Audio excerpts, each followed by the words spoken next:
जन सुराज पद यात्रा के 48वें दिन देर शाम प्रशांत किशोर की जन सुराज पद यात्रा पूर्वी चंपारण जिले पहुंची। इस मौके पर प्रशांत किशोर ने पूर्वी चंपारण के पहाड़पुर प्रखंड स्थित मखनिया हाई स्कूल प्रांगण में पत्रकारों को संबोधित किया।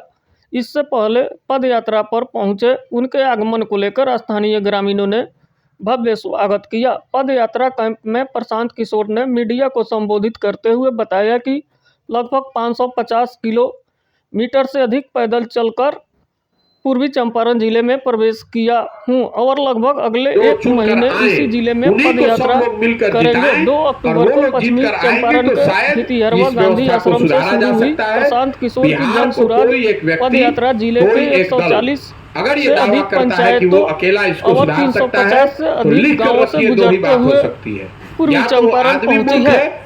उसको समझ नहीं है कि समस्या कितनी बड़ी है। या सिरे से उन्होंने कहा कि पूर्वी चंपारण के लिए एक जीतने के बाद वो भी कुछ करने वाला नहीं है। इसीलिए मैं कह रहा हूं कि भाई प्रशांत किशोर अकेले की ताकत नहीं है ये करने की। जब समाज जगेगा, लोग मिलेंगे, तभी हो सकता है।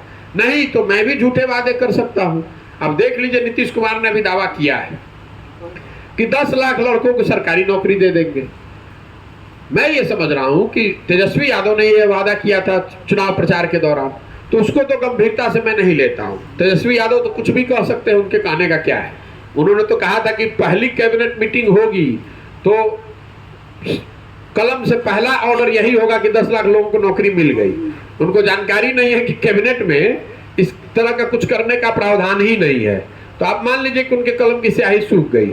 लेकिन जो नीतीश कुमार जी हैं, जो 15 साल 16 साल से इस राज्य के मुख्यमंत्री हैं, मेरे लिए आश्चर्य की बात है कि ये आदमी जो 16 साल से मुख्यमंत्री है, वो अचानक से 15 अगस्त को कहते हैं कि मैं 10 लाख लोगों को सरकारी नौकरी दे दूंगा।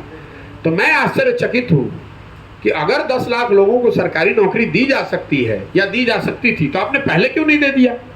इतने दिन से क्यों रुके हुए थे?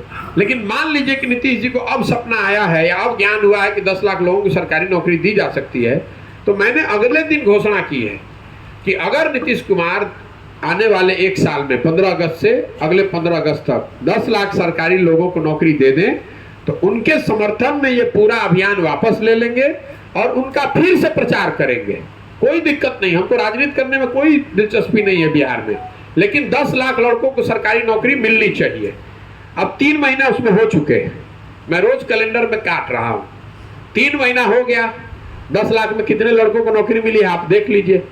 लेकिन अगर साल भर होने के बाद नौकरी नहीं मिली तो ये बात खाली नहीं जाएगी। इस पर राज्य में बहुत बड़े स्तर पर आंदोलन आप देखेंगे।